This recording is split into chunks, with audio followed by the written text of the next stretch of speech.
euh, les principaux outils de l'aménagement du territoire. Et c'était pour dire que nous avons des outils techniques relatifs aux documents de planification. Il y avait également les outils juridiques qui organisaient le cadre réglementaire en matière d'aménagement du territoire. Et enfin, les outils financiers, n'est-ce pas, qui constituaient les ressources indispensables à la mise en œuvre des politiques et des stratégies en matière d'aménagement du territoire. Alors, s'agissant des outils, notamment pour ce qui est des outils techniques, il y avait un double défi, non seulement d'élaboration, puisque vous vous rendrez compte aujourd'hui à l'échelle de nos collectivités territoriales que beaucoup de communes ou de départements n'en disposent pas. En vertu du guide national de planification, de nouveaux outils techniques d'aménagement du territoire ont été ajoutés à la faveur notamment de l'acte 3 de la décentralisation et à la suite de l'adoption du PNADT. Ce sont les schémas communaux d'aménagement du territoire et les schémas départementaux d'aménagement du territoire. Aujourd'hui, sur les 46 départements que compte le Sénégal, la plupart ne disposent pas à ce jour de ces schémas départementaux d'aménagement du territoire. Il en est même de même pour les communes, les échelons de base de l'aménagement du territoire, dont la plupart également n'en disposent pas. Donc nous avons un premier défi relatif à l'existence même de ces outils à l'échelle de nos collectivités territoriales pour des raisons principalement liées à des contraintes d'ordre financier, mais également à des questions de priorisation, puisque la plupart des collectivités qui disposent de ces documents de planification, pour l'essentiel, indépendamment des quelques rares élaborés avec l'appui de l'Agence nationale de l'aménagement du territoire, pour l'essentiel, ce sont des outils qui sont élaborés avec le financement des partenaires techniques et financiers, donc c'est un grand défi. Le second défi par rapport à ces outils, c'est la question de leur mise en œuvre, puisque un problème, c'est d'élaborer ces outils, et le second, c'est de les mettre en œuvre. Et malheureusement, nous avons d'énormes défis s'agissant de la mise en œuvre de ces outils de planification. Vous avez vu, depuis pratiquement une semaine maintenant, tout le débat agité au Sénégal avec des variantes politiques et politiciennes autour du déguerpissement des ambulants, notamment avec la problématique de l'occupation de l'espace au niveau de Colobane et toutes les tensions, n'est-ce pas, qui naissent autour de ces questions. Donc il y a un véritable défi quant à la mise en œuvre de ces documents de planification, puisque généralement nous avons d'excellents documents de planification qui, entre autres, notamment dans le milieu urbain, réglementent effectivement cette question de l'occupation de l'espace. Mais malheureusement, et comme d'ailleurs une des autorités la dernière fois, nous sommes en présence de responsabilités qui sont partagées entre les collectivités territoriales, les populations, y compris bien sûr ces groupes de marchands ou si vous voulez d'ambulants, mais aussi l'État en tant qu'acteur qui est chargé de l'ordre public. Mais l'un dans l'autre, vous vous rendrez compte que nous sommes toujours en présence d'un défi n'est-ce pas, important quant à l'exécution même de ces documents de planification. Et ça, ce n'est pas quelque chose de nouveau, ça s'inscrit dans le long terme. Je crois que la dernière fois, je parlais du plan Clochard qui existait depuis le lendemain des indépendances et qui organisait Dakar, l'agglomération, dans la longue durée. Mais nous avons vu que dans l'ensemble, ce plan n'a pas été respecté et ce qui nous a conduit à des occupations anarchiques, à des occupations des zones non édificantes avec toutes les conséquences que cela entraîne du point de vue de l'aménagement du territoire, du point de vue de la fonctionnalité de nos territoires. Donc après ces outils, il y a également d'autres moyens d'intervention que les acteurs publics utilisent dans le cadre de l'organisation fonctionnelle du territoire. Et ce sont généralement des moyens d'intervention, c'est-à-dire l'État dit indépendamment des outils techniques, n'est-ce pas, indépendamment des outils financiers, réglementaires, etc., nous pouvons utiliser également d'autres moyens pour influer positivement sur l'organisation de nos territoires. Et ce qui fait que, aussi bien au Sénégal que dans la plupart des pays qui ont élaboré ou initié des politiques en matière d'aménagement du territoire, il y a des moyens d'intervention qui ont, si vous voulez, été avancés. Nous pouvons, entre autres, citer l'exemple de la réalisation des infrastructures dans le cadre des grands aménagements régionaux. Nous avons un certain nombre d'aménagements qui peuvent être opérés et qui peuvent participer justement de l'organisation fonctionnelle du territoire.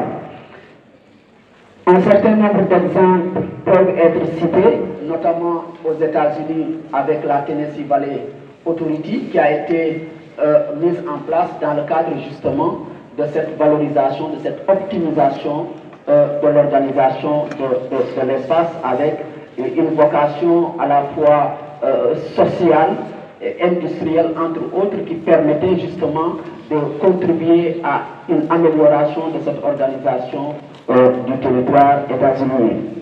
Nous avons également, notamment dans le cas du Sénégal et de sa sous-région, un certain nombre d'aménagements dans le cadre notamment de l'OMVS et de l'OMVG qui ont été, n'est-ce pas, promus et qui a permis à travers des infrastructures de grande envergure de prendre en compte cette problématique de l'aménagement du territoire autour de la question de l'électrification, autour de la question hydro-agricole, notamment avec les célèbres barrages de Diama et de Manantali que nous connaissons. Donc, généralement, ce sont des aménagements qui sont portés, n'est-ce pas, par des organisations sous-régionales avec le concours des États indépendamment d'autres moyens développés par d'autres acteurs que sont les collectivités territoriales qui sont sur des structures moins importantes. Avant-hier et hier, j'étais dans un atelier sous-régional organisé par la direction de l'aménagement du territoire de l'UEMOA où je restituais le schéma d'aménagement transfrontalier intégré du bassin du fleuve Sénégal que j'ai réalisé avec le professeur Amadou Diop. Et hier, dans les échanges, il y a beaucoup d'intervenants qui ont dit que, mais pourquoi dans le cadre de ce schéma-là, puisque à la fin du schéma, il fallait identifier un certain nombre de projets structurants, puisque la finalité, c'est aussi d'arriver à permettre au réseau des maires du bassin du fleuve Sénégal, c'est-à-dire l'ensemble de ces collectivités territoriales sur les 4 pays, le Sénégal, le Mali, la Guinée et la Mauritanie qui ceinturent le bassin du fleuve Sénégal, puissent mettre en œuvre des stratégies, des projets d'aménagement et de développement territorial. C'est ça la finalité du schéma. Et beaucoup se sont interrogés hier sur l'absence justement de projets, parce qu'ils nous disaient que nous n'avons pas fait de projets qui étaient axés sur l'hydroélectricité, qui étaient axés sur les grands aménagements régionaux, etc. Ça m'a fait rigoler, puisque je leur disais que, mais attention, nous sommes en train d'élaborer un schéma d'aménagement transfrontalier intégré, porté par des collectivités territoriales. C'est une association de maires qui porte. J'ai dit, il faut que, et c'est le prochain chapitre que nous aborderons, la question des échelles et des acteurs de l'aménagement du territoire. On ne peut pas quand même demander à des collectivités territoriales, à des maires, de porter de grands aménagements hydro-agricoles ou bien de grands aménagements hydroélectriques. Ce n'est pas le rôle d'une commune. Dans le cadre du partage des compétences en matière d'aménagement du territoire, cela est du ressort, dans le cas précis du bassin du fleuve Sénégal, et du ressort de l'OMVS. Et je leur disais que ce sont des projets qui existent déjà au niveau de l'OMVS, qui sont portés par l'OMVS. Il y a eu déjà, depuis plus de 30 ans maintenant, un certain nombre de réalisations centrées sur ces grands aménagements hydroélectriques, hydro-agricoles. Dans le delta, dans la moindre vallée du fleuve. Et heureusement, il y avait Mme Diaye qui représentait l'OMS, qui a abordé dans le même sens, etc. Et donc ça a posé, si vous voulez, la question même du partage des responsabilités et des compétences entre les différents acteurs de l'aménagement du territoire. Quand on fait de l'aménagement du territoire, il y a des choses qui sont du ressort des collectivités territoriales, et il y a d'autres choses qui appartiennent aux États, pris individuellement, et d'autres actions, d'autres projets qui doivent, beaucoup plus structurants, qui doivent être portés par des acteurs de niveau sous-régional, que ce soit l'OMVG, que ce soit l'OMS, ou bien l'IEMOA ou d'autres acteurs dans le cadre du NEPAD, dans le cadre de l'Union africaine. Donc pour ce qui est de ces vocations à intervenir sur les structures spatiales dans le cadre de moyens d'agir de l'aménagement du territoire, nous avons justement ces grands aménagements régionaux avec des infrastructures de dimension sous-régionale, régionale et parfois même continentale, comme quand on parle du corridor Abidjan-Lagos. Ça, ce sont des moyens d'agir qui permettent de mieux organiser le territoire, mais à des niveaux beaucoup plus importants. Donc ça, c'est important à souligner. L'autre élément, c'est la possibilité d'agir sur les décisions de localisation. Donc, la façon la plus directe d'inciter les entreprises à se localiser dans les régions désignées est de leur accorder une prime. Les gouvernements préfèrent des mesures incitatives, en partie pour des raisons politiques, en accordant de l'aide à des industries dans les régions défavorisées, des allègements fiscaux, déduction d'impôts sur les gains des sociétés, la réduction des TVA. On dit souvent que quand on regarde la carte des industries du Sénégal, pratiquement à plus de 90%, c'est concentré dans l'agglomération dakaroise et dans une moindre mesure pour le reste autour de la région de Thiès. Donc ce qui veut dire que nous avons de grandes inégalités dans la répartition des industries. Et qui dit industrie, dit emploi, dit économie et dit revenu. Donc ce qui veut dire que plus on aura de disparités dans la répartition des industries, dans leur localisation, plus nous allons renforcer les déséquilibres territoriaux. Et dans le cas de figure, entre Dakar et le reste du Sénégal.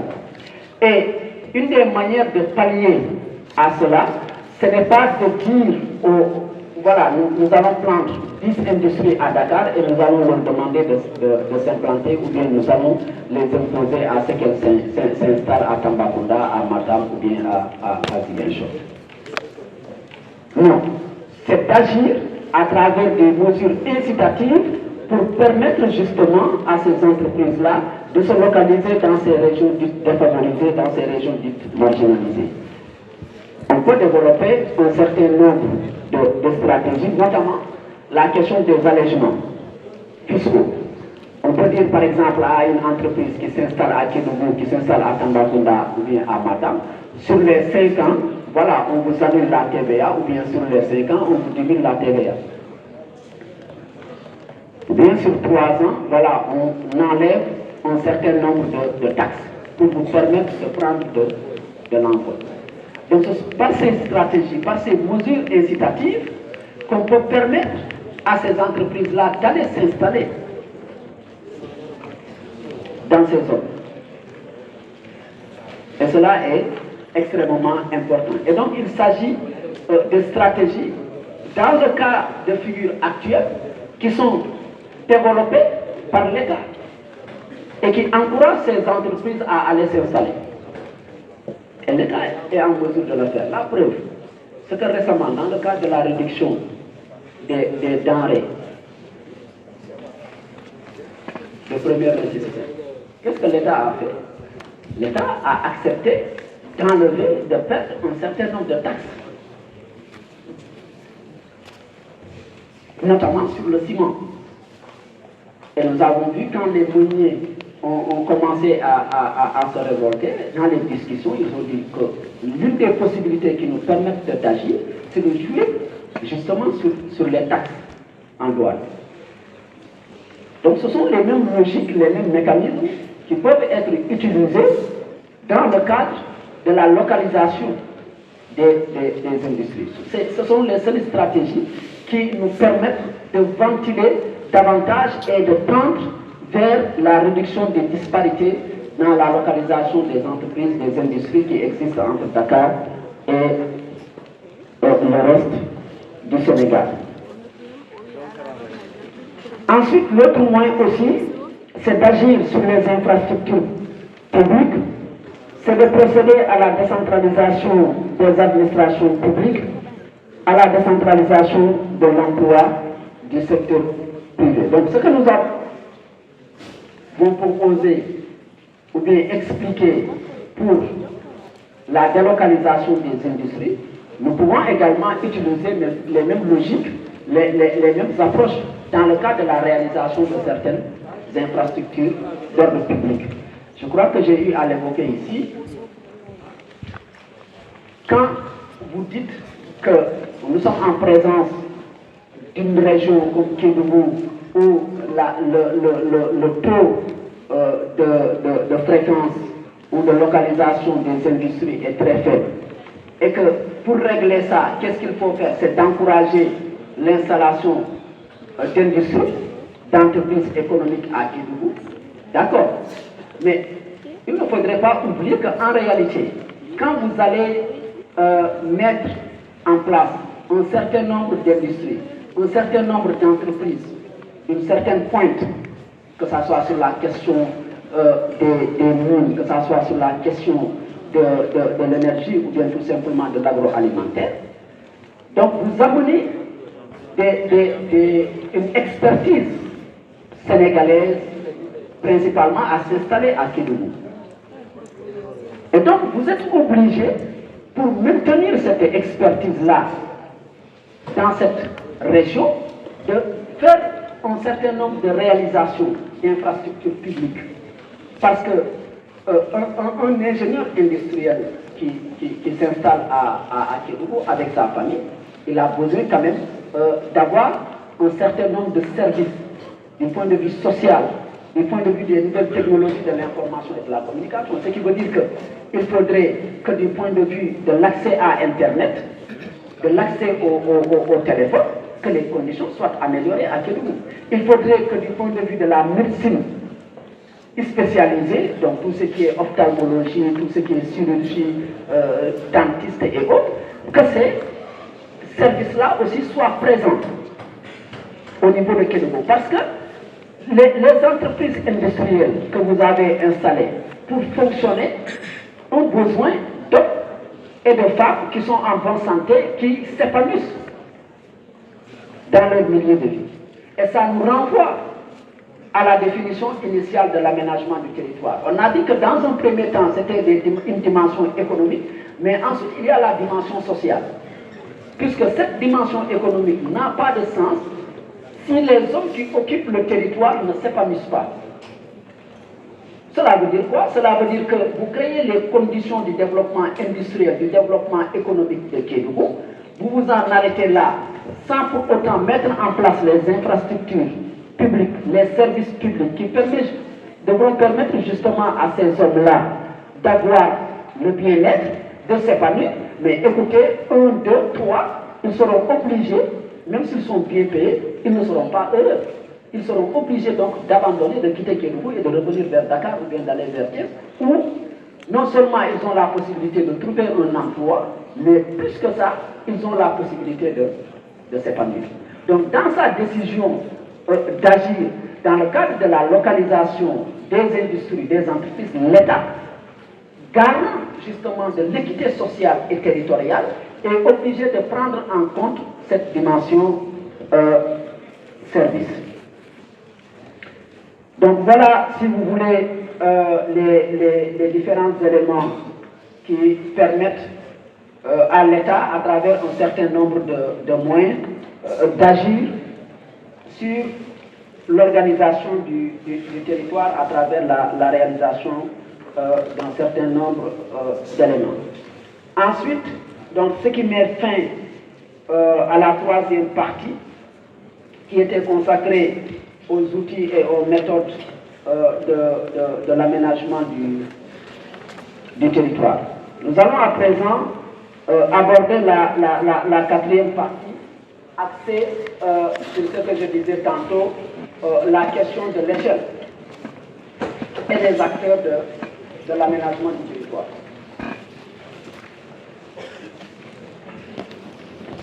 Alors, c'est un chapitre important. Pourquoi? Parce que nous avons eu une évolution de l'aménagement du territoire. Il y a eu la mutation de l'aménagement du territoire. Alors, pourquoi? Parce que il y a eu d'une part ce que j'appelle les recompositions institutionnelles, avec notamment les politiques de décentralisation et d'intégration régionale. Et à côté de ces recompositions institutionnelles, nous avons des recompositions d'ordre territorial. Et d'ailleurs, dans une certaine mesure, ce sont des recompositions qui sont liées. Pourquoi des recompositions territoriales? C'est parce que nous avons des mobilités, des déplacements d'hommes au quotidien, et qui font que ces hommes, à travers leur déplacement, arrivent à connecter différents lieux qui se situent parfois à des niveaux administratifs, à des niveaux institutionnels différents. Ce qui fait que, par exemple, voilà, un habitant de Mbour, c'est difficile quand vous lui demandez de circonscrire son espace de vie. Bon, vous verrez dans la carte mentale qu'il va vous représenter, vous verrez une partie de Sali, vous verrez une partie de Manikunda et éventuellement une partie de Kandara. Ce qui fait que l'habitant de Niahar dans le site, quand vous lui demandez de vous dessiner sa carte mentale, il va représenter la ville de Niahar, éventuellement il va vous parler de Pakassi, éventuellement vous verrez sur sa représentation la ville de Bambay, vous verrez également la ville de Fatih. Ainsi de suite pour celui de Sokol, pour celui de Mata, pour celui de Djangay, etc. Donc nous avons des espaces de vie, de population qui dépassent, n'est-ce pas, ces périmètres administratifs.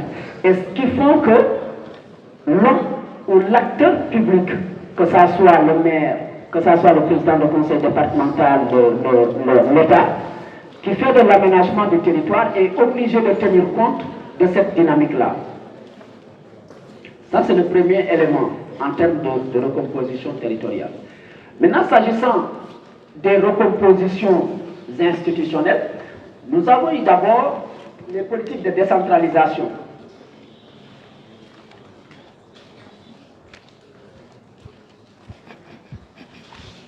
Si vous prenez le cas de la France, qui nous sert de référent, notamment sur une bonne partie de ces politiques publiques ou d'ordre réglementaire,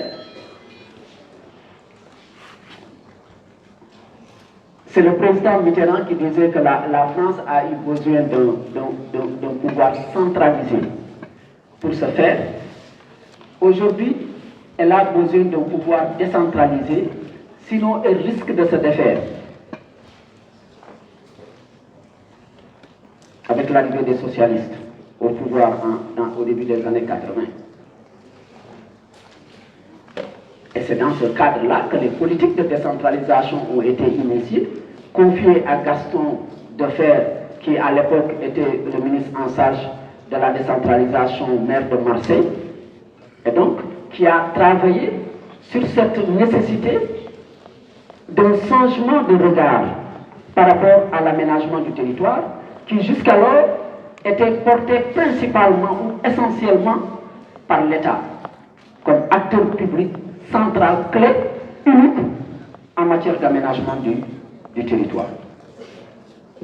Mais à partir de ces politiques de décentralisation, l'État ne pouvait pas tout faire. Au Sénégal, bien que le contexte de décentralisation est ancien, il a été renforcé, notamment dans ce contexte de ce qu'on appelait le moins d'État et mieux d'État. Cela veut dire plus l'État du Sénégal, dans le cadre notamment des politiques d'ajustement structurel, se replier et se concentrer sur ses missions régaliennes en permettant aux acteurs locaux d'émerger et de porter un certain nombre de compétences, un certain nombre de responsabilités, plus on avait la possibilité de construire le développement, plus on avait la possibilité de changer le visage de nos territoires. Et donc, il y a eu cette politique de décentralisation qui a été encouragée, qui a été renforcée par les politiques de régionalisation de 1996 sous Abdou Diouf et qui avait permis de transférer 9 domaines de compétences aux collectivités territoriales. Et parmi ces domaines de compétences, il y avait toutes les compétences relatives à l'aménagement du territoire, que ce soit l'aménagement du territoire, la gestion de l'environnement et des ressources, si vous naturel, la question de l'urbanisme, la question de l'élaboration des documents de planification. Donc il y a eu ces politiques de recomposition institutionnelle infra, puisque ça se passait en dessous de l'État. On devait procéder à des démembrements dans le but de renforcer les pouvoirs, les compétences de nouveaux acteurs. Donc ça, c'est le premier versant des réformes institutionnelles. Et à côté de ça, nous avons eu des mutations institutionnelles d'ordre supra, c'est-à-dire au-dessus de l'État. Ça s'est matérialisé par quoi? Par les politiques d'intégration et de régionalisation, ici dans le sens de région supra. Donc nous avons assisté à l'émergence d'acteurs qui de plus en plus avaient des compétences, avaient des responsabilités dans le domaine de l'aménagement du territoire. Et c'est le cas de l'UEMOA par exemple. Puisque dès 2004, donc pratiquement 10 ans après sa mise en place, l'UEMOA va se doter d'un document cadre de politique en matière d'aménagement du territoire. Et à partir de cet instant, l'UEMOA devient un acteur clé avec des compétences en relation avec les États dans le cadre de l'aménagement du territoire. Donc l'UEMOA dit aux États, vous aviez les seules compétences en matière d'aménagement du territoire. Maintenant, pour certaines compétences, ça revient à l'UEMOA. Donc il faudra désormais que vous adoptez ce qu'on a appelé les déponates, les déclarations de politique nationale d'aménagement du territoire, qui permettaient aux États de dire voilà les orientations, voilà la conception, voilà la perception que nous avons de l'aménagement du territoire, mais cette conception, elle est parallèle, elle est articulée avec la vision générale dégagée par l'UEMOA dans son document de politique d'aménagement du territoire de 2004. Et donc, ce qui fait qu'à partir de cet instant, les États, membres de l'UEMOA par exemple, n'étaient pas les seuls acteurs institutionnels à mettre en œuvre les politiques ou les stratégies en matière d'aménagement du territoire. À partir de cet instant, ils étaient obligés de partager ces compétences au niveau interne avec les collectivités territoriales, puisqu'ils ont initié les politiques de décentralisation. Ils ont procédé à des transferts de compétences qui permettaient à des acteurs de niveau infra d'avoir un certain pouvoir. Et de l'autre côté, au niveau supra, à un autre acteur, notamment ici l'UEMOA, à se positionner comme un acteur clé avec des pouvoirs, des compétences, des responsabilités en matière d'aménagement du territoire. Et à partir de cet instant, l'aménagement du territoire devient une compétence éclatée.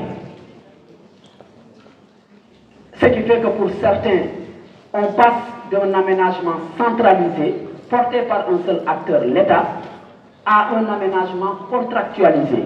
C'est-à-dire, on dit à l'État qu'il n'a plus le droit, toi seul, d'imposer des politiques d'aménagement du territoire. C'est pourquoi, quand vous avez suivi le Premier ministre le dimanche dernier, il a parlé de responsabilité partagée. Il y a 20 ans, 30 ans, il n'aurait pas dit la même chose. Parce qu'il y a 30 ans, avant ces politiques de décentralisation, ces questions de déguerpissement, ces questions d'occupation de l'espace public allaient être du seul ressort de la seule responsabilité de l'État. Pourquoi il a parlé de responsabilité partagée? C'est parce qu'entre-temps, nous avons eu des politiques de décentralisation qui font que, même si l'État, à travers le ministère de l'Intérieur, chargé de l'ordre public, a des pouvoirs, a des prérogatives dans le cadre de l'occupation de l'espace et donc des mots à dire sur le déguerpissement, les collectivités territoriales ont également leurs responsabilités. D'ailleurs, si vous avez suivi, je crois que c'est hier ou avant-hier, le maire de Dieuppeul, Derklé aussi a fait sa déclaration en disant que oui, c'est notre prérogative, nous avons une certaine responsabilité. C'est parce que nous sommes dans le cadre justement de compétences qui sont partagées, de responsabilités qui sont partagées. Donc l'aménagement du territoire n'est plus une affaire centralisée, n'est plus une affaire descendante, c'est-à-dire portée par l'État, l'acteur unique, la logique de top-down. On est dans une logique de contractualisation. Donc non pas dans le cadre d'approche verticale, mais dans le cadre d'approche horizontale. Dans le cadre d'approche horizontale, ce qui veut dire que nous avons la ligne horizontale. Sur cette ligne horizontale, nous avons l'État, nous avons les collectivités territoriales, communes, départements dans le cadre du Sénégal, mais nous avons également l'UEMOA. Et on dit désormais que cette politique d'aménagement du territoire doit faire l'objet de négociations, de contractualisation entre ces différents acteurs-là. Ce qui fait que quand on revient sur l'atelier, le schéma dont je vous parlais, qui nous a mobilisé ces 2 derniers jours, sur la configuration des participants, on avait ces différents acteurs. On avait le ministre de l'aménagement du territoire, l'ANAT, la direction de l'aménagement du territoire du Sénégal, mais aussi côté malien, côté guinéen, côté mauritanien, qui étaient là. En même temps, on avait l'UEMOA, avec ses différentes directions qui sont concernées par l'aménagement du territoire, notamment la directrice de l'aménagement du territoire communautaire. Et à côté de ces 2 principaux acteurs, donc État et UEMOA, on avait aussi le réseau des maires, c'est-à-dire l'ensemble, n'est-ce pas, des représentants de ces collectivités territoriales qui se trouvent le long du bassin versant du fleuve Sénégal. Donc un ensemble de maires, que ce soit celui de Bakel, celui de Gouré, de Caille, etc., qui étaient là. Pourquoi? Parce que nous sommes en train d'élaborer un schéma d'aménagement du territoire, mais ce schéma d'aménagement du territoire s'inscrit dans l'esprit du jeu des acteurs et du jeu d'échelle. il y a 30 ans, avant les politiques de décentralisation, avant 1994, avec la mise en place de l'UEMOA, on n'aurait pas eu la même configuration dans la salle. Mais l'aménagement étant devenu une affaire partagée, une affaire contractualisée, on est obligé, n'est-ce pas, de prendre en compte ces différents acteurs et en même temps de travailler à la construction de ce dialogue entre les différents acteurs. Alors, un autre élément important et qui est en relation avec cet élément de contexte, c'est que nous sommes en présence d'échelles qui sont complémentaires. Elles sont complémentaires et entre ces échelles s'applique le principe de subsidiarité. C'est ce que je disais tout à l'heure. Quand les gens nous ont interpellés en nous disant oui, nous n'avons pas vu de projet hydroélectrique, nous n'avons pas vu de projet hydro-agricole de grande envergure, etc. Nous leur avons dit non. C'est un document que nous faisons pour les collectivités territoriales. Donc, nous proposons des projets qui sont à la portée, n'est-ce pas, des collectivités territoriales. Pourquoi? Parce qu'on ne veut pas répéter les projets de l'OMS. L'OMS a déjà un certain nombre, en tant qu'acteur de l'aménagement du territoire dans la zone, a un certain nombre de projets qu'elle porte. Mais en relation aussi avec les collectivités territoriales, avec les États membres. Mais sauf que c'est elles, en tant qu'acteurs qui portent, ce sont les collectivités territoriales. Les projets locaux que nous avons élaborés, la vingtaine, qui devra être portés par le réseau, c'est-à-dire les élus locaux, ils vont le faire en relation aussi avec l'État, avec l'accompagnement de l'État, avec l'accompagnement de l'OMS et de l'IEMOA, qui sont des acteurs de l'aménagement du territoire. Mais sauf que, dans ce cas de figure, ce sont les collectivités territoriales qui sont devant. C'est pourquoi on parle de complémentarité. C'est pourquoi également on parle de subsidiarité. La subsidiarité, on ne demandera pas, par exemple, comment dirais-je, à l'OMS ou bien à l'IEMOA de porter, voilà, la projet de réalisation d'une marque. Pourquoi? Parce que ça, c'est à la portée des collectivités territoriales qui peuvent assurer le portage. Tout comme on ne demandera pas à ces collectivités territoriales, n'est-ce pas, de réaliser un corridor ou bien de renforcer le corridor Dakar-Bamako. Parce que ça dépasse leurs compétences. On ne leur demandera pas également de nous faire des aménagements, n'est-ce pas, hydroélectriques. Parce que ça dépasse leurs compétences, mais ce sont des choses qui peuvent être portées par l'UEMOA, qui peuvent être portées par l'OMS. Donc, c'est en cela que la question de la subsidiarité, elle est importante. Nous avons expliqué c'est quoi le principe de subsidiarité. Donc, voilà comment est-ce que ça s'applique. On a aujourd'hui une diversité d'acteurs en matière d'aménagement du territoire. Ces acteurs ne doivent pas être concurrentiels. C'est-à-dire qu'on ne doit pas créer de la compétition entre ces différents acteurs. Plutôt, ils doivent s'inscrire dans une logique de complémentarité.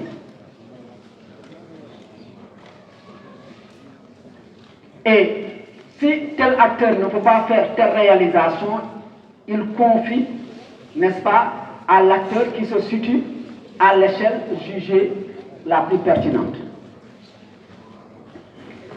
Un autre élément important, c'est que l'État garde toujours un rôle clé en matière d'aménagement du territoire en tant que niveau d'élaboration des politiques publiques et reste garant de l'équité territoriale. J'ai souvent été interpellé par des étudiants qui me disent mais puisque l'aménagement s'est recomposé, puisque vous nous parlez de politique de décentralisation, cela veut dire qu'en réalité, l'État est out, ou bien l'État est hors jeu. Non. L'État continue de garder un rôle clé en matière d'aménagement du territoire. La preuve, regardez le débat autour de ce déguerpissement, si on revient à cet exemple qui est le plus frais. Vous avez vu la position de l'État. Si vous avez même suivi l'actualité hier, à l'issue d'une rencontre qui a été organisée par la primature, le ministre de l'Intérieur et est sorti puisque les gens se sont attaqués à son arrêté, à son communiqué parlant de désencombrement. Il a précisé que son communiqué s'adressait aux autorités administratives.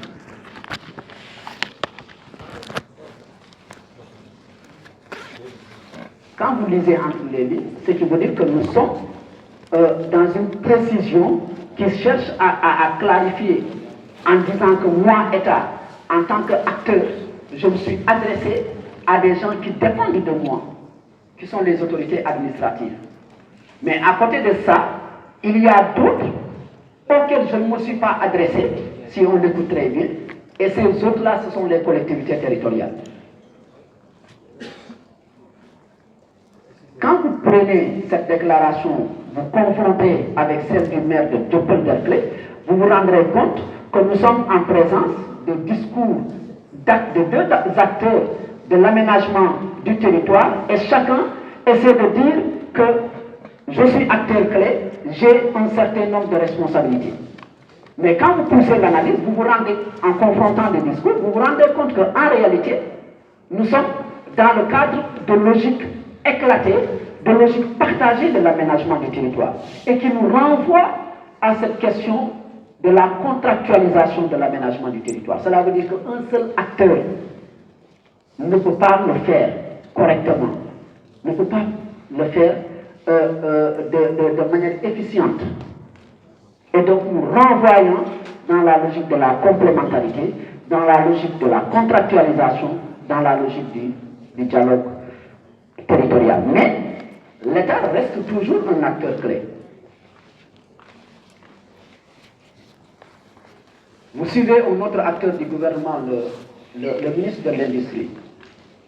Dernièrement, dans ses sorties, il a parlé d'agropole. Il a dit que nous allons mettre des agropoles dans les 46 départements.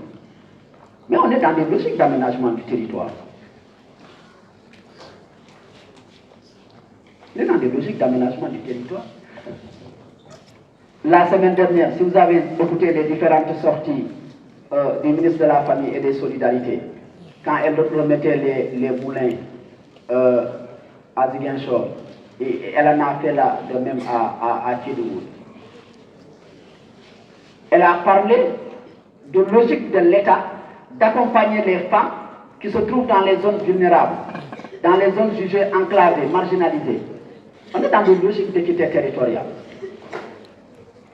Portée ici par un représentant de l'État, à travers un programme, puisque c'est le PIMA, qui est un programme de l'État, qui s'inscrit dans le cadre de l'aménagement du territoire, qui est un programme qui s'inscrit dans le cadre de l'équité territoriale et de l'équité sociale.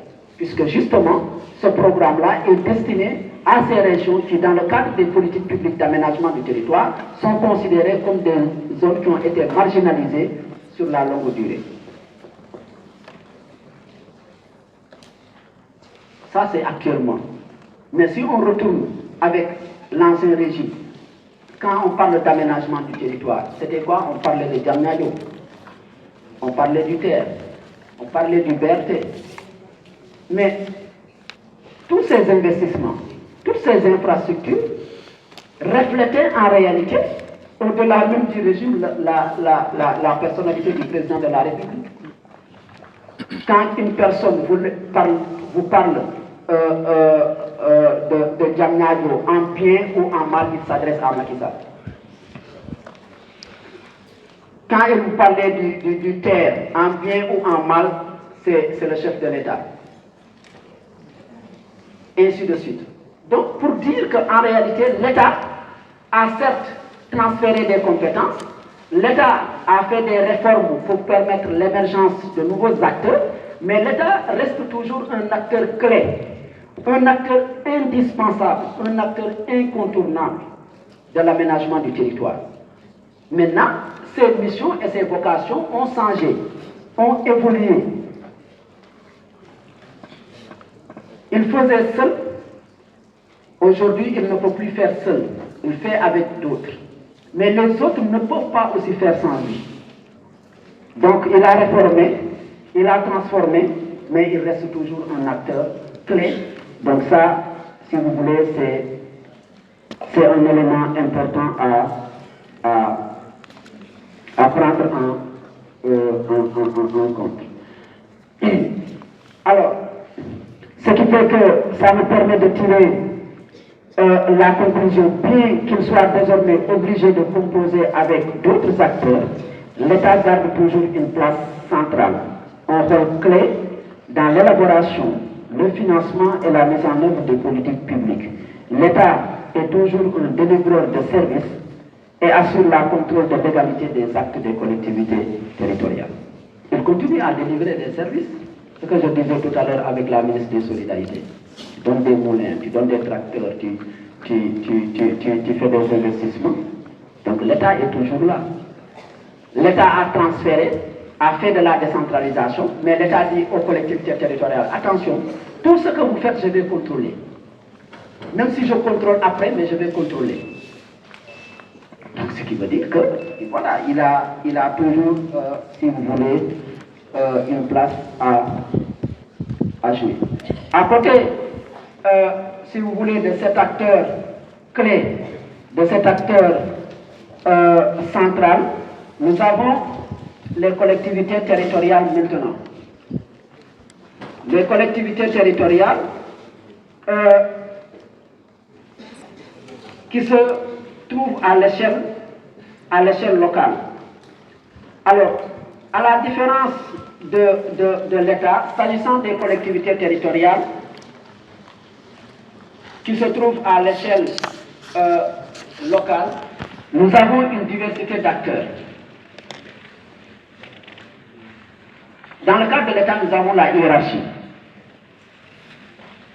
Comme disait le ministre de l'Intérieur, moi, je me suis adressé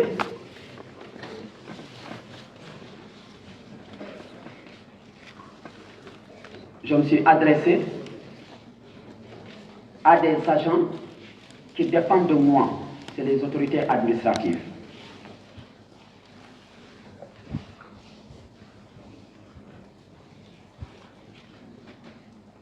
Ce qui n'est pas le cas pour les collectivités territoriales.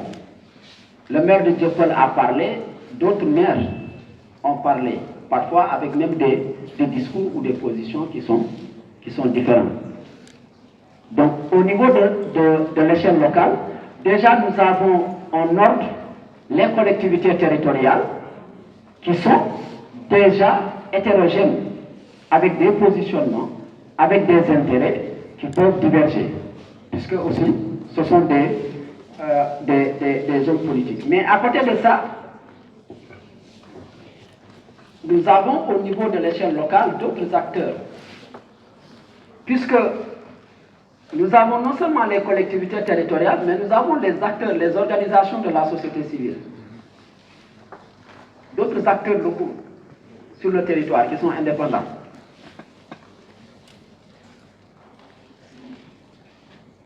Et si on retourne à l'exemple de Colobane, plus récent, à Colobane, il y a des catégories. On était dans une échelle, dans une commune. Parce que c'est Colobane, Gueule Tapée, Fass Colobane, je crois. Mais à cette échelle locale-là, on a une diversité d'acteurs qui sont indépendants les uns et les autres. Nous avons la commune qui a sa politique, qui a sa philosophie, qui a son positionnement. À côté de ça, nous avons les marchands ambulants, qui ont leurs représentants, qui ont leurs délégués, qui ont aussi leur manière de voir. Et probablement ces marchands ambulants même de Colobane sont différents de ceux de Touba, sont différents, eux aussi ont leurs préoccupations. Mais ce sont ces gens-là de Colobane qui ont été rencontrés. Après, nous avons, parce que pour ceux qui connaissent le contexte, nous avons les populations elles-mêmes, c'est-à-dire les habitants de Colobane. Puisque ce qui se passe, pour ceux qui ne comprennent pas, c'est que nous avons aussi une responsabilité des habitants dans cette histoire-là. Parce que c'est certaines populations qui aussi font de la transformation de leur maison, qui étaient destinées à des lieux d'habitation, qui les transforme pour en faire des lieux de commerce. C'est ça aussi la réalité. Donc, ne serait-ce qu'à partir de cet exemple, de niveau local, nous avons une diversité d'acteurs qui sont différents les uns des autres, avec des intérêts différents, contradictoires, complémentaires parfois, conflictuels. Et tout ça, c'est la démocratie locale, c'est la décentralisation qui a permis. C'est l'État qui a dit, les collectivités territoriales, maintenant vous avez une certaine autonomie en matière de gestion des marchés, en matière d'aménagement, en matière d'ordre public, en matière de déguerpissement, de désencombrement, etc. Mais c'est l'État aussi qui a dit à ces populations, écoutez, vous pouvez vous organiser en association. Et donc on a une association des ambulants, on a une association X, on a une association Y, avec des pouvoirs, avec des compétences, avec des responsabilités aussi.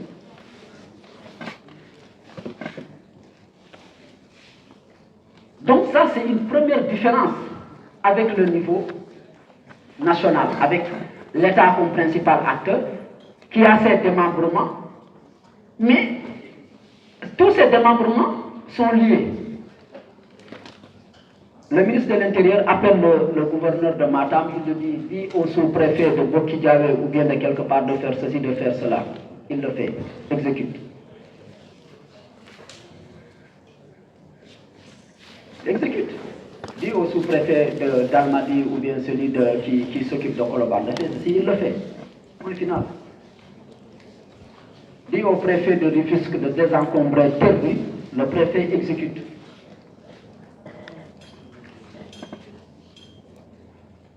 Maintenant, il ne peut pas par contre le faire pour les collectivités territoriales.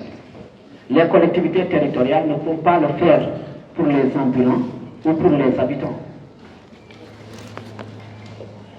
Et donc, ce qui fait qu'au niveau de l'échelon local, nous avons non seulement les collectivités territoriales, nous avons les autres acteurs.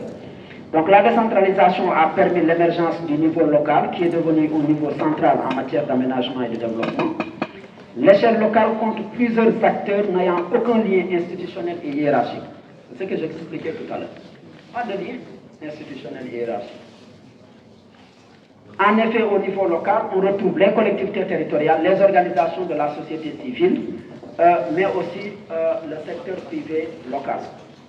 Les collectivités territoriales sont les principaux acteurs de l'échelon local. Elles tirent leur légitimité du cadre institutionnel et réglementaire de la décentralisation, qui stipule que les collectivités sont dotées de la personnalité morale et de l'autonomie financière. Elles s'administrent librement par des conseils élus au suffrage universel. Donc ça traduit, si vous voulez,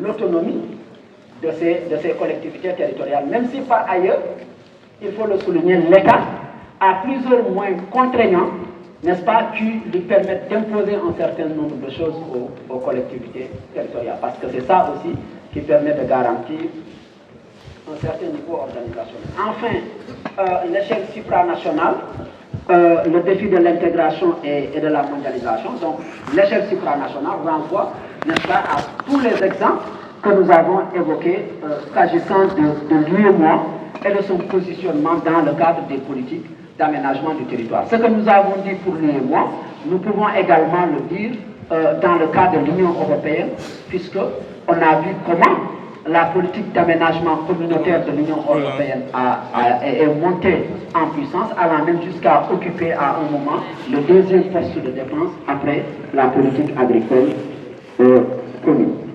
Donc l'émergence de l'échelle supranationale comme cadre d'aménagement résulte de la nécessité de coller au processus d'intégration et aux dynamiques à l'œuvre dans les territoires de l'Afrique de l'Ouest, afin de faciliter une insertion positive de la sous-région dans la compétition mondiale.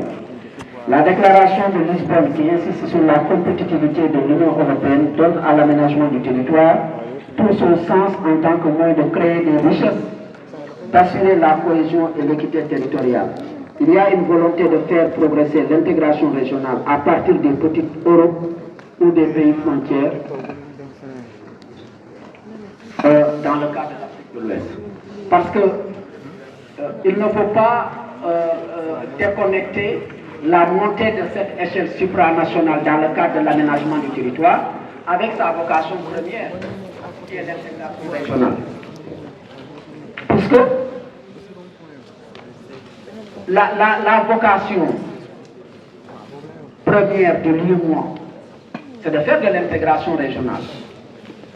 Mais à un moment donné, l'UEMOA s'est dit, mais cette intégration régionale, puisque l'intégration régionale n'est rien d'autre qu'un rapprochement, une articulation entre les territoires, entre les sociétés et les économies. C'est ça, l'intégration.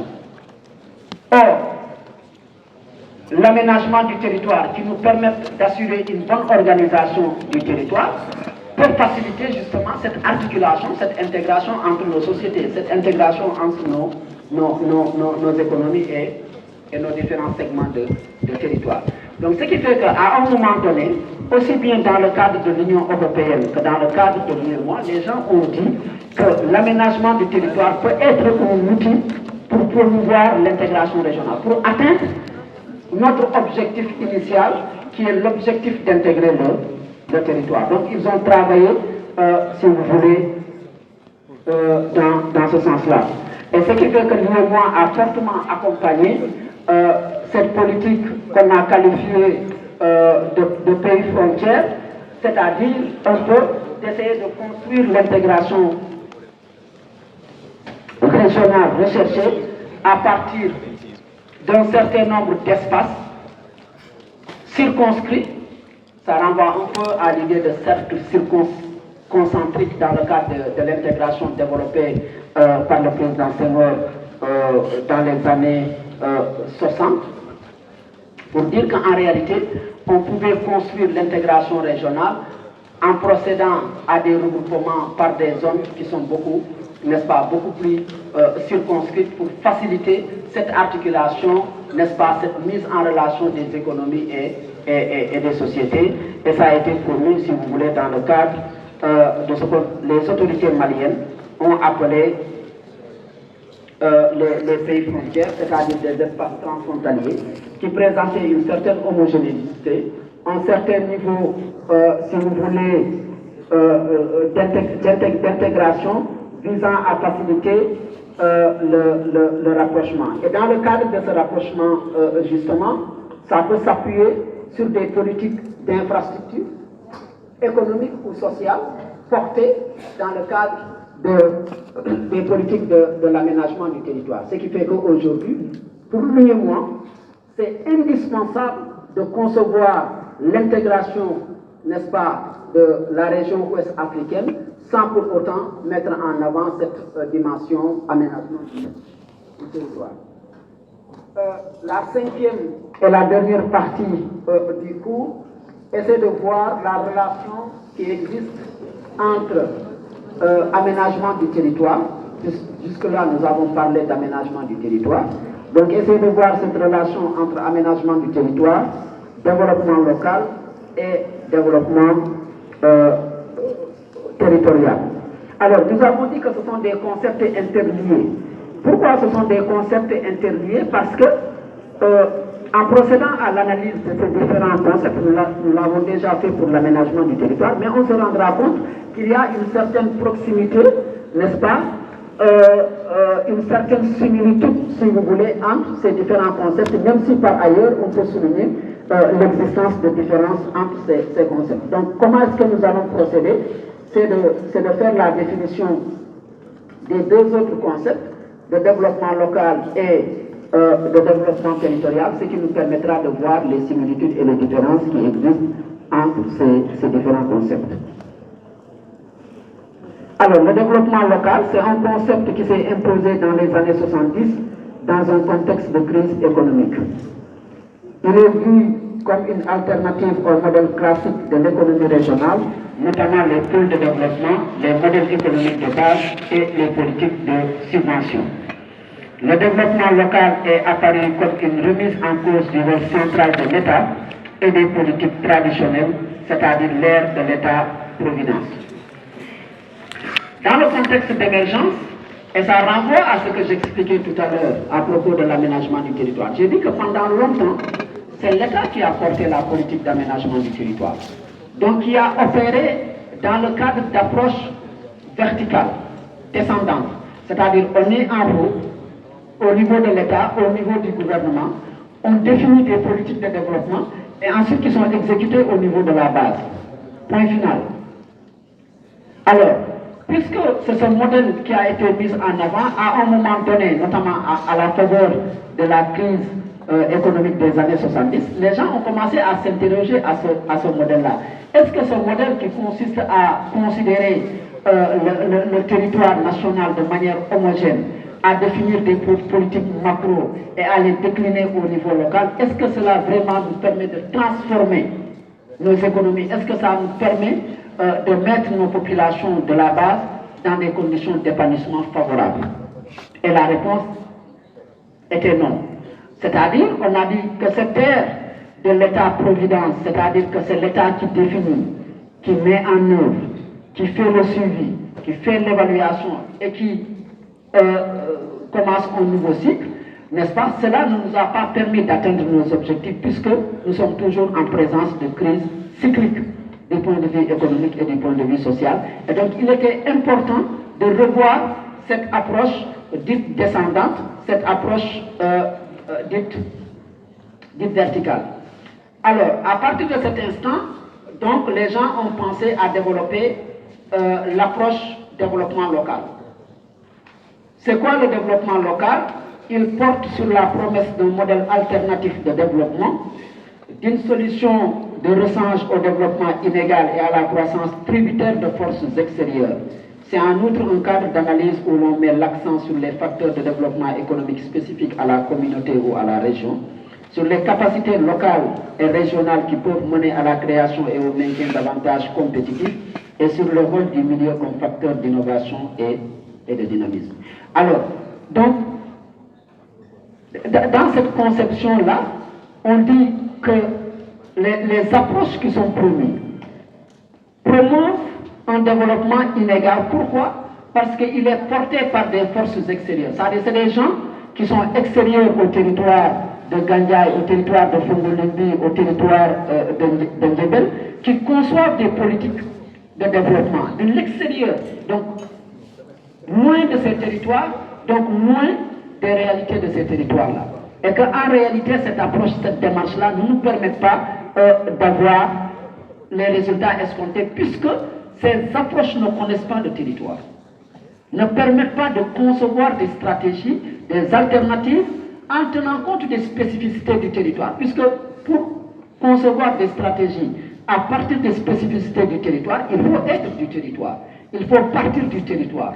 Or, on a vu que les approches qui ont été mises en œuvre, qui ont été mises en avant jusque-là, sont justement fondées sur des approches extérieures, donc qui ne misent pas sur les spécificités, sur les identités locales donc du territoire, et il fallait revoir cette approche-là.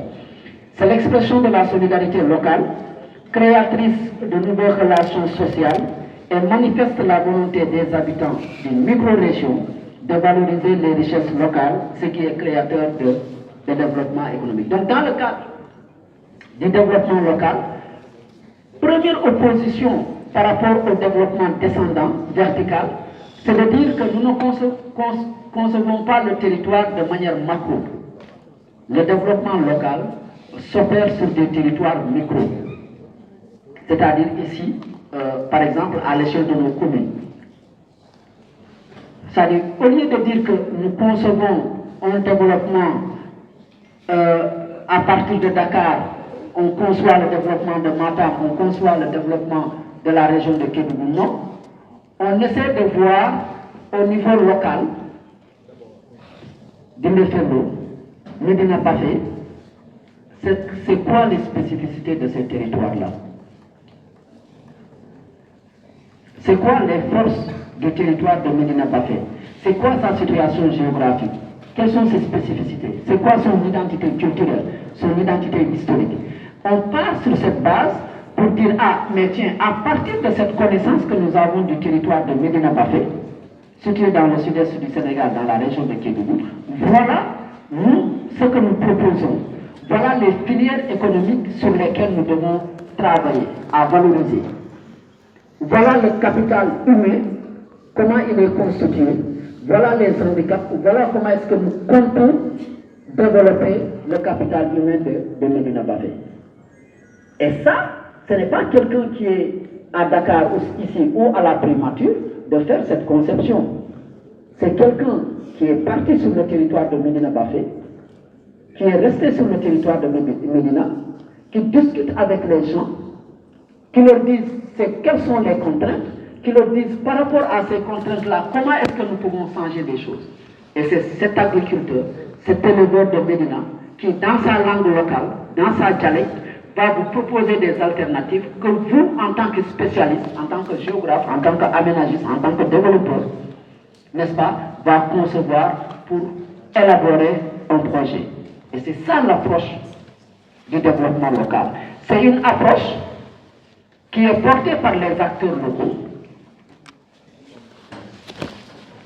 qui repose sur les spécificités locales, c'est-à-dire, vous dites, ce sont les atouts que nous avons de notre territoire. Nous comptons développer notre territoire à partir de ça. Voilà les handicaps de notre territoire. Voilà comment est-ce que nous comptons surmonter ces handicaps, ou bien à contrario, comment est-ce qu'à partir de ces handicaps-là, on en fait un potentiel.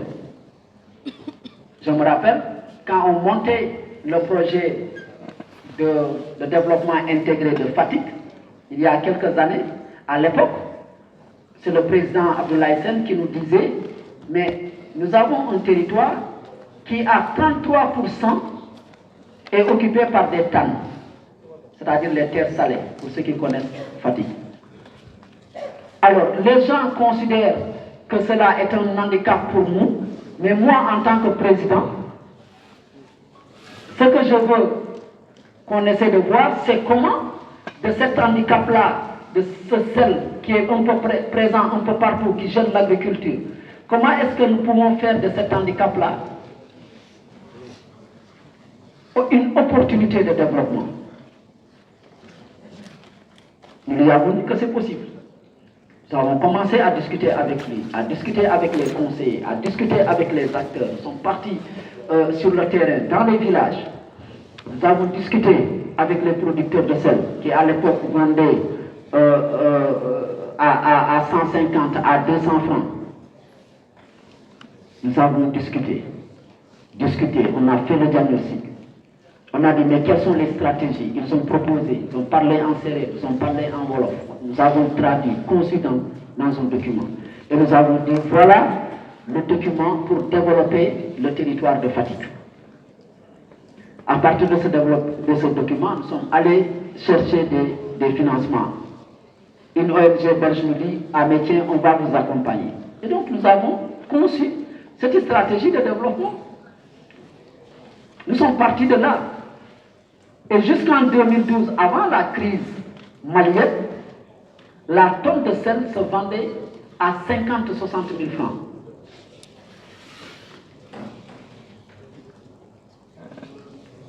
Alors qu'il y avait 5 ans, 7 ans, les gens n'étaient même pas à 5 000 francs.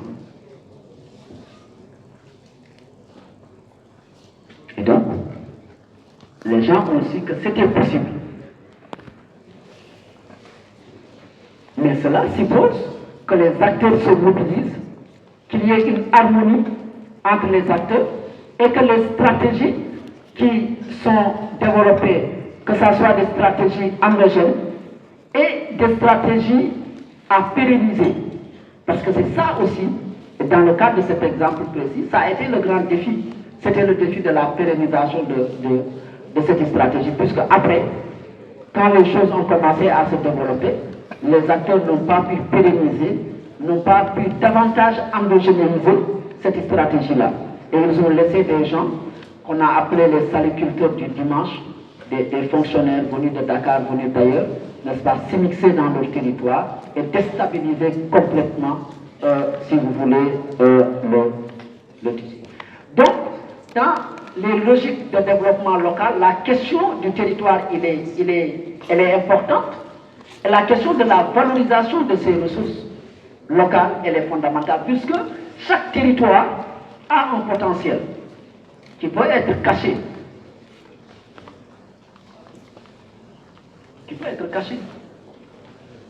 Parce que, comme disait Benck, aucun territoire n'est condamné.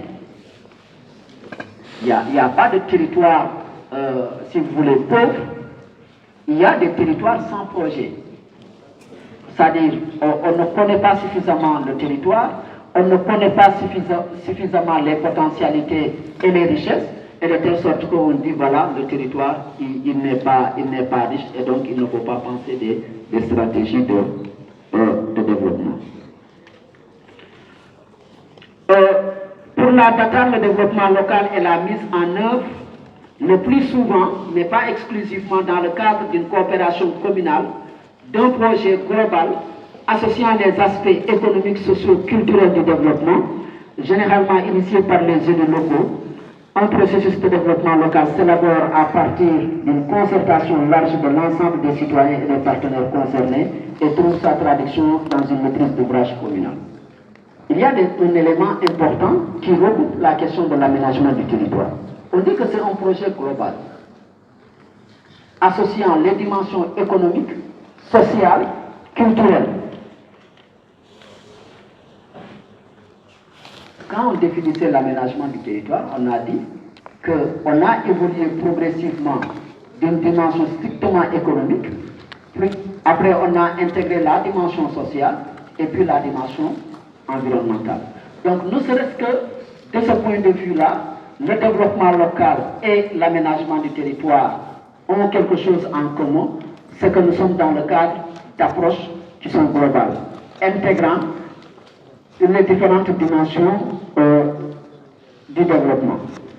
La question de la concertation large des citoyens, ça aussi c'est fondamental, c'est-à-dire qu'on ne peut pas faire le développement en excluant une partie des citoyens. C'est-à-dire vous allez dans une commune qui est constituée d'une cinquantaine de villages, vous dites que vous pensez le plan de développement de cette commune-là et vous n'intégrez pas la dizaine de villages parce que bon voilà, ce sont des villages qui sont habités par des esclaves, ce sont des villages qui sont habités par telle catégorie, ce sont des villages où nous avons telle considération, etc. etc.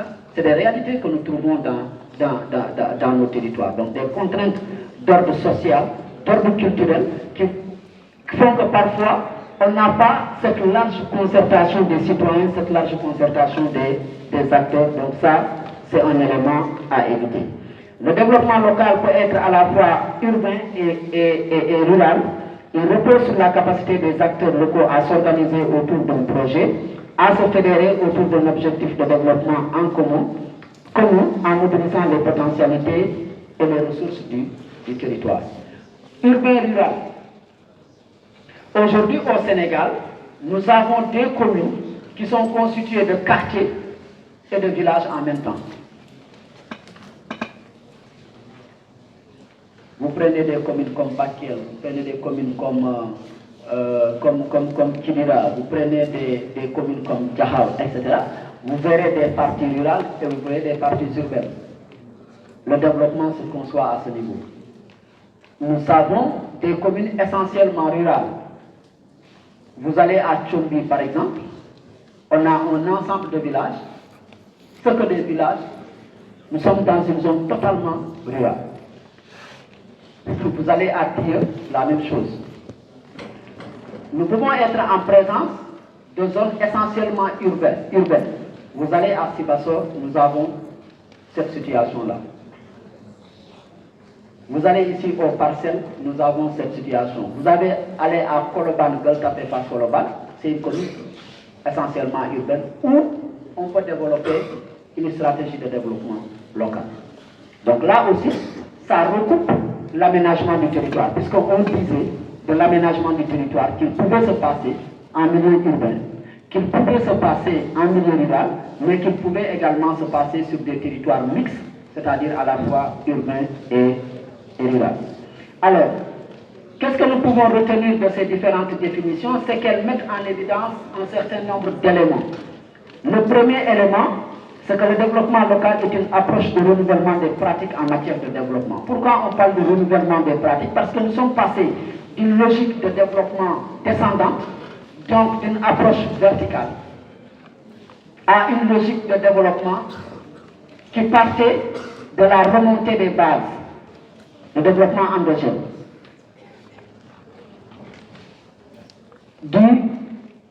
non pas du top-down, mais du bottom-up.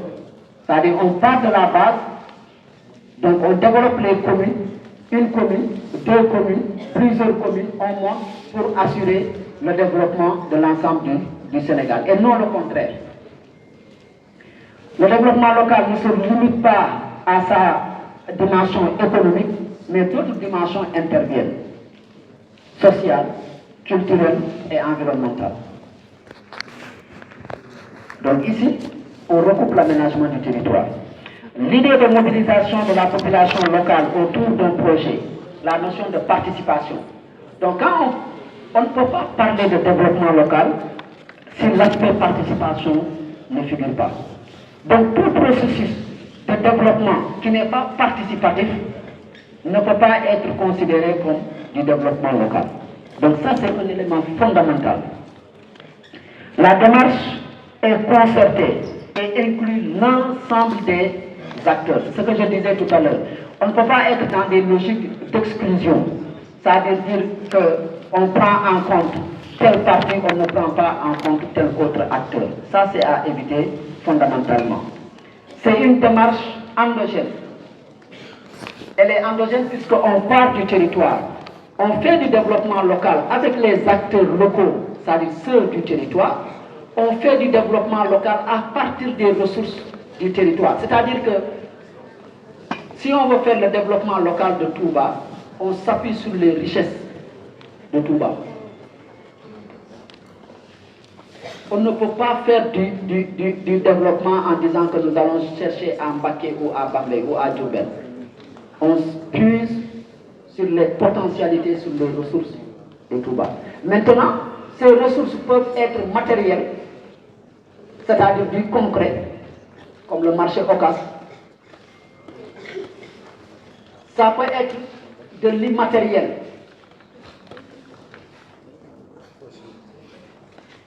Comme les valeurs incarnées par Cheikh Ahmadou Bamba. Parce que si le Barkelou à Touba marche, c'est parce que quand on dit Barkelou, on fait référence à Serigne Touba. C'est un patrimoine immatériel, Serigne Touba. Tout le développement de Touba repose sur cette figure-là. C'est-à-dire quand vous enlevez cette figure, Touba même n'a pas de sens. Donc c'est ce patrimoine immatériel-là que les gens saisissent pour développer cette contrée religieuse. C'est également le cas ailleurs, à Tivaouane, à Cambérène, etc. Donc le patrimoine, les ressources endogènes du territoire peuvent être des ressources matérielles, mais ça peut aussi être des ressources immatérielles.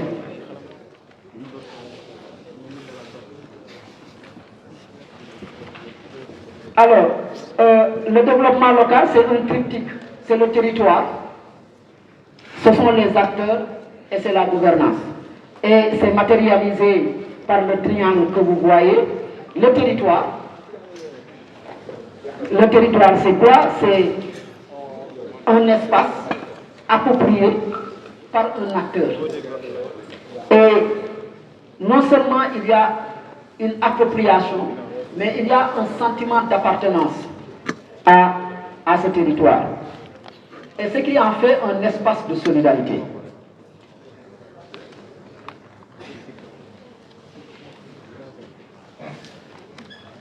Nous n'avons pas suffisamment valorisé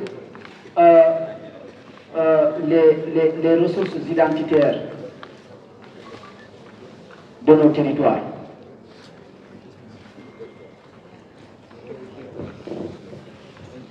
Vous prenez un territoire comme Medina Baye, qui est un territoire religieux.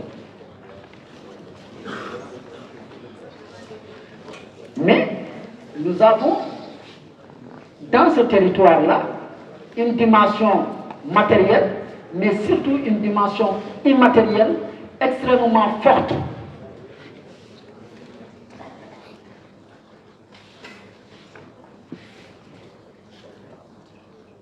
Autour de ces valeurs incarnées par Baye.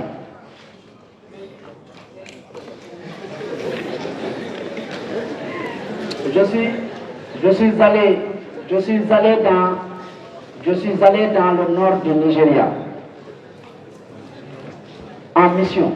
J'élaborais le schéma d'aménagement du corridor Zender-Daura-Kano-Kastina, donc sur la frontière entre le Niger et le Nigeria. Avant le départ de la mission, notamment dans la partie Niger, j'ai eu tellement de difficultés que j'ai eu même peur, parce que je dis, mais attends, si dans le territoire, dans la partie francophone de mon terrain d'études, j'ai eu autant de difficultés, mais certainement ça sera la catastrophe dans la partie Nigeria, donc dans la partie anglophone, puisque déjà il y a la barrière linguistique. Mais ma chance a été d'être sénégalais. Puisque à chaque fois que je me suis présenté comme un Sénégalais, j'ai vu des talibés de Baye qui se sont mobilisés fortement, des Nigérians, certains même ne connaissaient pas Kaolack. Mais pour la bonne et simple raison que ce sont des talibés de Baye, ils ont vu le Sénégalais, ils ont dit que ça fait partie de nous. Et c'est comme ça que nous avons été dans le cadre de cette mission.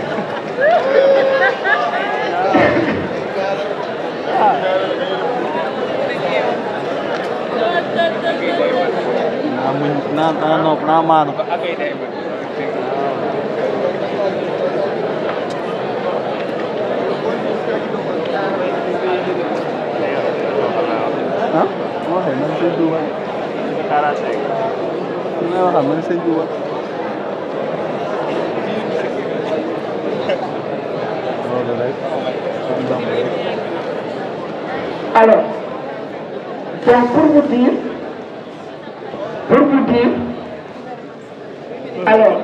vous dire, jusqu'à quel point le patrimoine identitaire il est important.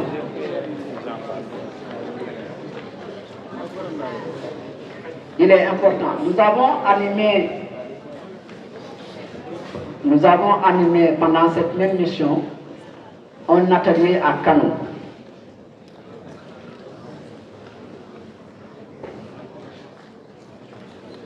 C'était le lendemain de la fête du Maouloud. Alors, quand nous avons dit qu'on devait tenir l'atelier, puisque déjà le lendemain a été décrété férié par le président nigérien. À l'époque, c'était l'ancien président là. Comment il s'appelle? Le président Mohamed Bouhari.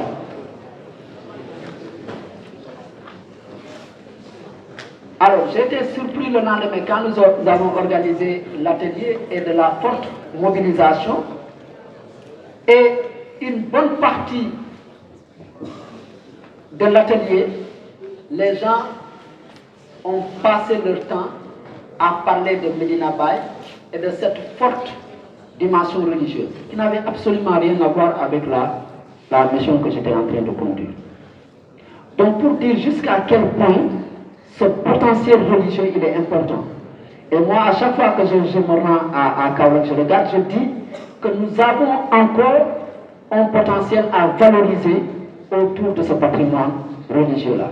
Et ça, ces exemples, nous pouvons les multiplier pour les autres cités religieuses du Sénégal. Donc nous avons une dimension. Et c'est là, ce n'est pas anodin d'ailleurs que l'État du Sénégal a mis en place un programme de modernisation des cités religieuses. Mais si je devais décider ce programme devait aller plus loin. C'est-à-dire qu'au-delà de la modernisation, c'est-à-dire des constructions, de faire du pavage, de faire du bitumage, etc., c'était de voir aussi comment, puisque nos territoires ne peuvent pas se développer si la dimension économique ne figure pas.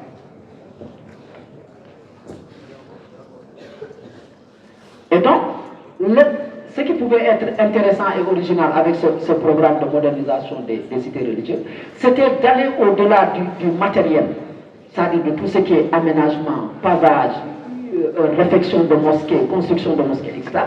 C'était de voir également comment créer les conditions de la valorisation économique de ces patrimoines religieux.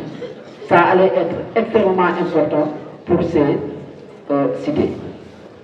Donc la question de l'espace de solidarité qui renvoie à la question de l'identité, elle est importante. Le développement local, en suscitant l'émergence d'un projet collectif, place les acteurs au cœur de la gestion. Donc quand on parle de développement local aussi, c'est une question d'acteurs. On peut avoir un territoire, vous prenez deux territoires, un A, un territoire B, qui ont le même niveau de richesse. C'est le territoire où les acteurs sont les mieux organisés, mieux engagés, plus solidaires, que le développement sera plus rapide, qu'il sera plus intensif et plus durable. Donc la question des acteurs est, en fin de compte, de leur manière de gérer le territoire, de concevoir leur stratégie, de se concerter, de se parler, de dialoguer entre eux. Et donc, qui pose la question de la gouvernance. Elle est fondamentale. Et en fin de compte, c'est en réussissant la bonne articulation entre ces trois éléments-là, le territoire dans sa double dimension, les acteurs dans leur logique, dans leur complémentarité, dans leur conflictualité, et la manière dont ils gèrent tout ça, donc dans le cadre de la gouvernance, qu'on peut réussir le développement local, puisque la gouvernance renvoie à la régulation, à la transparence, à l'imputabilité et à la participation. Donc l'imputabilité, c'est le devoir de rendre compte. Alors, qu'est-ce que le développement territorial maintenant? Premier élément de différenciation avec l'aménagement du territoire et le développement local, c'est la question du contexte. On a parlé de l'aménagement du territoire bien avant, à partir des années, lendemain de la Seconde Guerre mondiale, années 50, 60, en fonction du pays. Plus tard, le développement local, 70, mais le développement territorial est apparu en tout cas en tant que concept beaucoup plus tard, notamment à partir des années 90.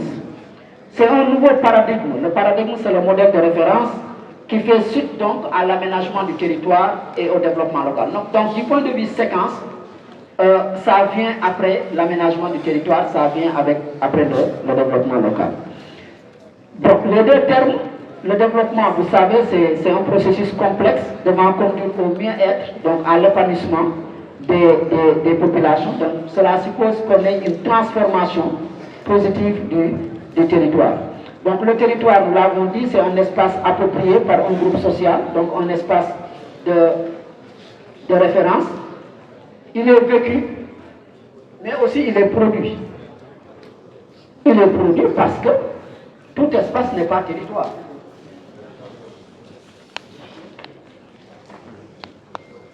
Tout espace n'est pas produit.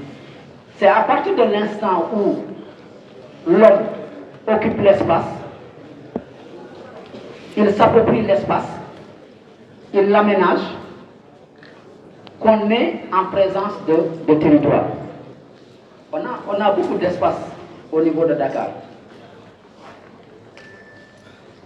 Mais en même temps, on a beaucoup de territoire. Si vous sortez ici, au niveau du pont de l'OMVS, le pont qui est le pont de l'école normale, donc en bas, vous verrez certains malades mentaux faire leur propre aménagement. Parfois même, vous voyez avec leur balai. Ils peuvent se promener n'importe où à Dakar, mais à une certaine heure, ils vont rentrer. et occuper ces espaces-là. C'est leur territoire.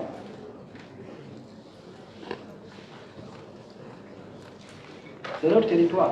Faites attention en circulant à Dakar, que ça soit ici, que ça soit dans certains ponts, les autoponts, etc. Vous verrez certains, bon, pour certains c'est le désordre. C'est comme si on va au pavillon A, vous entrez dans les chambres de certains serreurs, c'est le désordre. Dans les chambres de certains pôles, c'est bien aménagé, c'est bien organisé. Donc c'est ça. La manière dont les malades mentaux aménagent sous les ponts, si vous faites le constat, si vous faites le constat, vous vous rendrez compte que certains malades ont bien aménagé leur espace et d'autres, voilà, c'est le désordre, si vous voulez, c'est le désordre total.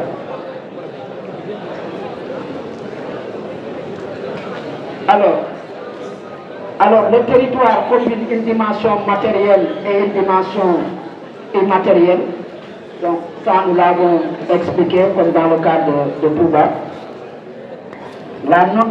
Le succès de la notion de territoire est lié à sa nouvelle conception, accordant plus de place aux acteurs à l'expérimentation de nouveaux modes de gouvernance territoriale multiniveau dans un contexte de décentralisation. Donc, on ne peut pas, s'il vous plaît, nous allons terminer. Donc, on ne peut pas analyser le territoire en le déconnectant du contexte de décentralisation. On a beaucoup parlé de territoire aussi au cours de ces dernières années, justement parce que nous avons cette politique de décentralisation qui renforce les acteurs locaux, qui essaient de renforcer leur pouvoir, et cela est fondamental. Alors, le but du développement territorial,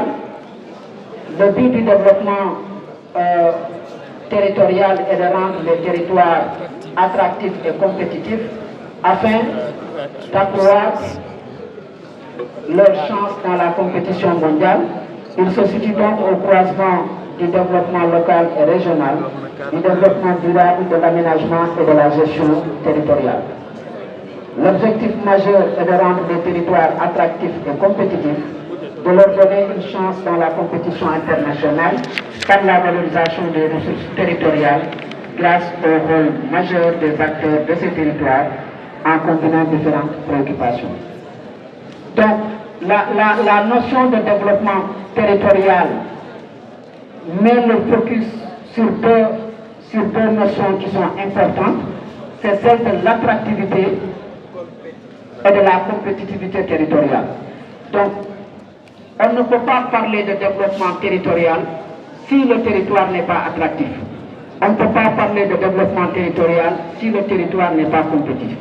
Maintenant, pour que le territoire soit attractif et qu'il soit compétitif, il faudrait que l'aménagement du territoire intervienne.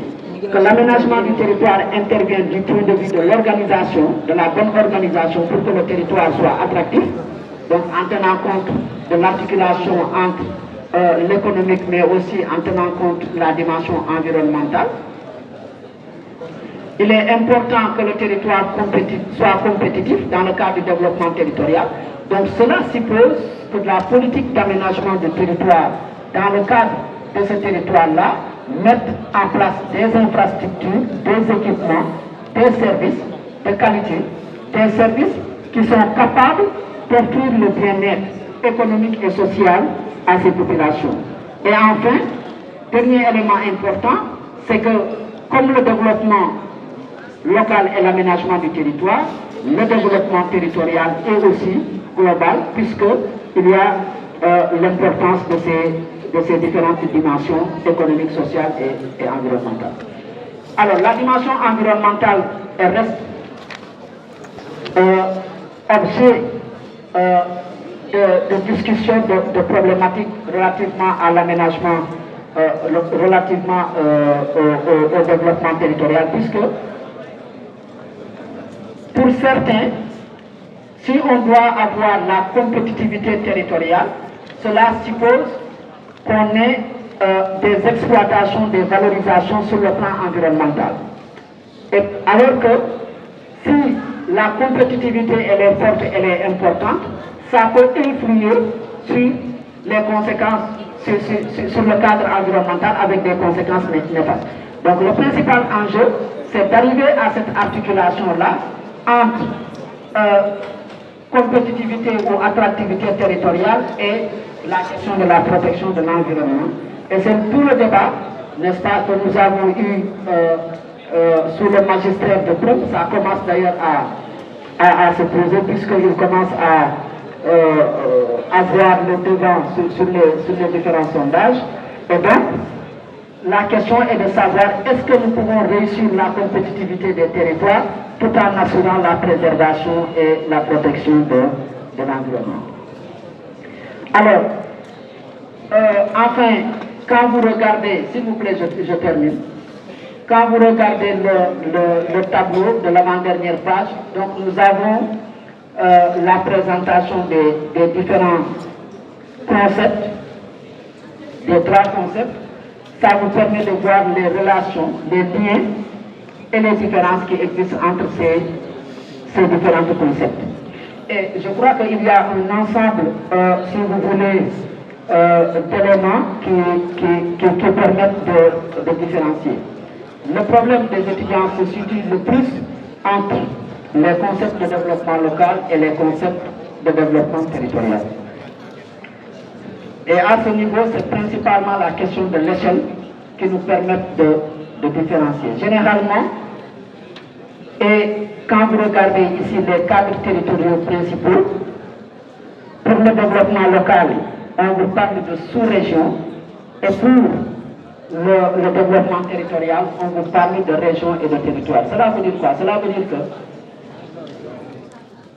si vous voulez différencier de manière simplifiée ces deux termes-là, il faut se reposer sur les cadres, c'est-à-dire sur l'échelle.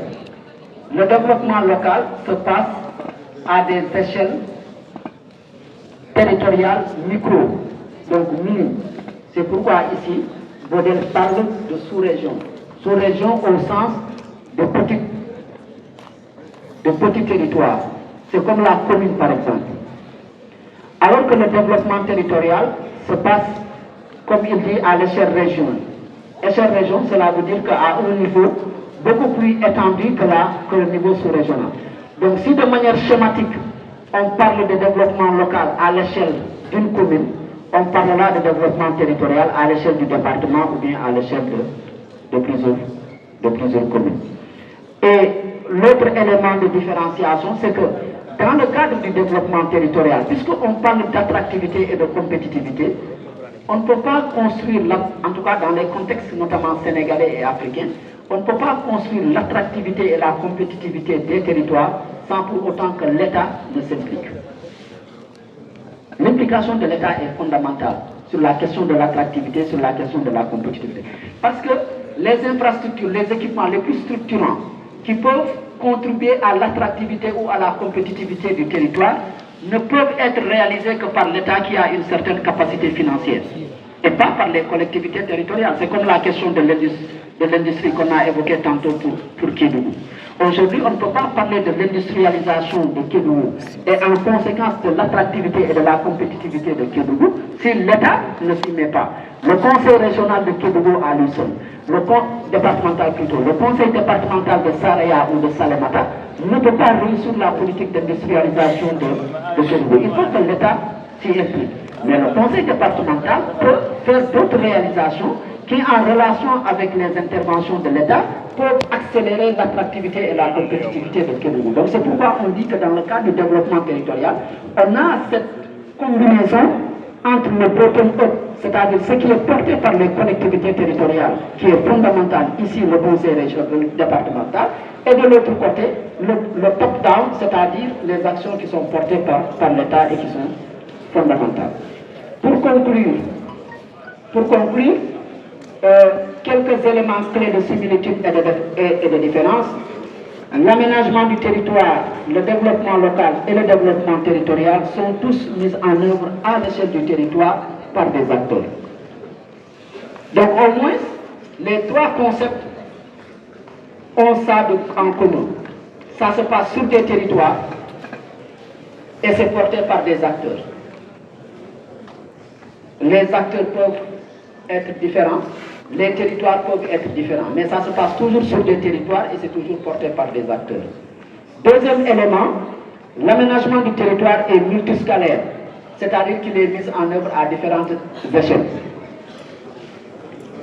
Mais le développement local, il n'est pas multiscalaire. Le développement local se passe toujours à l'échelle locale. On ne peut pas faire du développement local à l'échelle nationale, mais on peut faire de l'aménagement du territoire à l'échelle nationale. On peut faire de l'aménagement du territoire à l'échelle locale. On peut faire de l'aménagement du territoire à l'échelle départementale.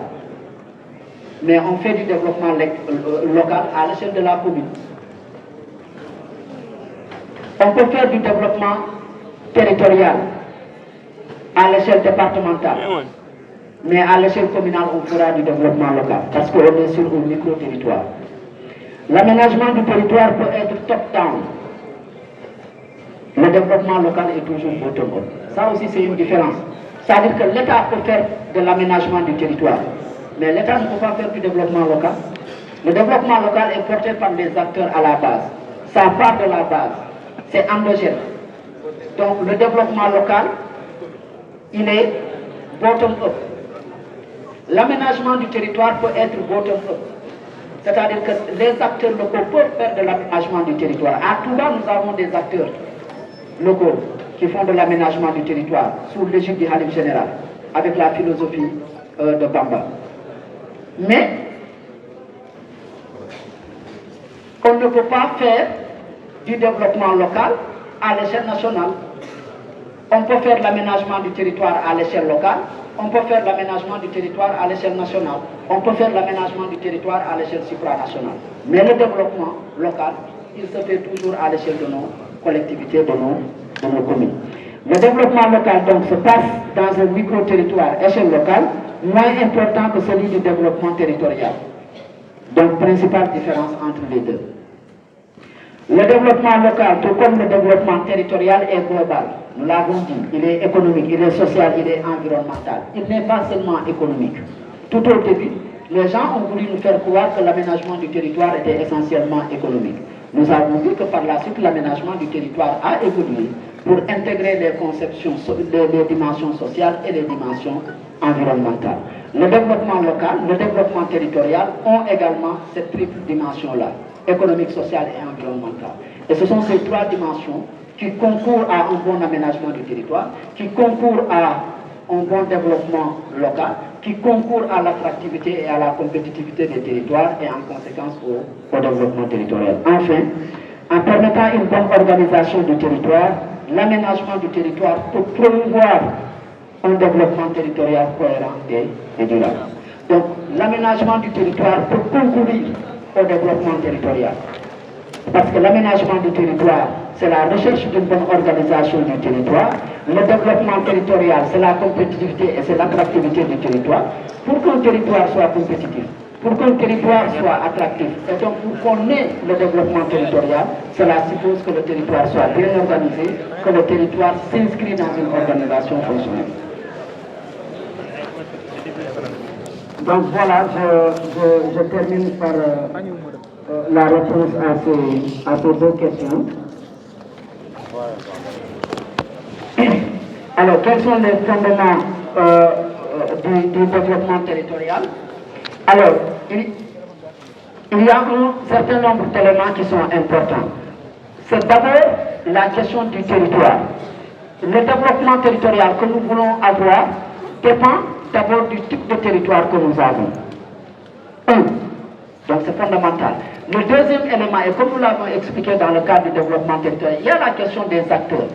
Si vous êtes en présence d'un territoire avec d'énormes potentialités, avec d'énormes richesses, avec d'énormes opportunités, mais si les acteurs ne sont pas bien organisés, si les acteurs n'ont pas une stratégie de développement, de marketing territorial, de valorisation de ces ressources, d'organisation de gouvernance, mais ils ne pourront pas développer le territoire. Et enfin, il y a la question de la gouvernance, justement en relation avec la question territoriale, en relation avec la question du développement territorial. Donc, ça, ce sont des éléments importants.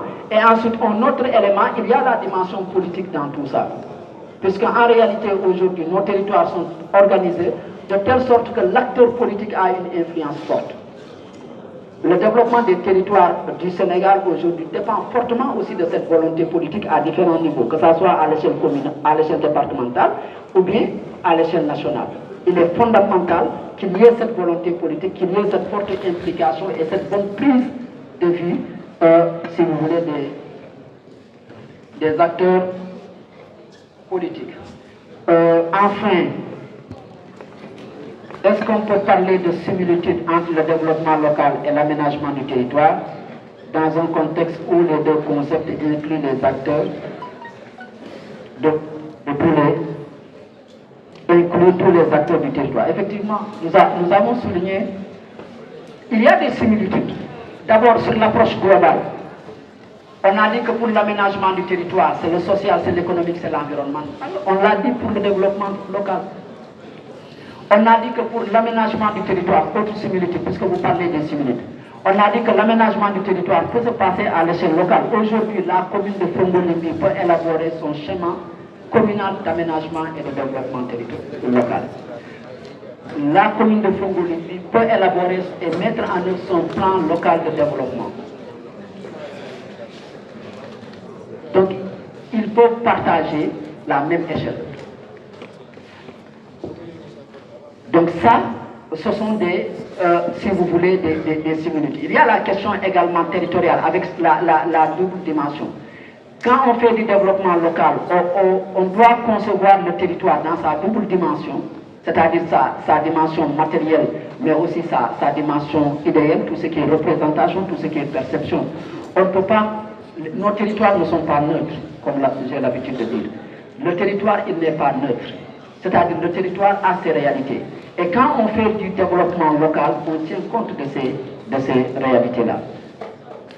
Mais quand on fait de l'aménagement du territoire, puisqu'on intervient sur une structure territoriale, on doit tenir compte également de cette double dimension idéale et matérielle du territoire.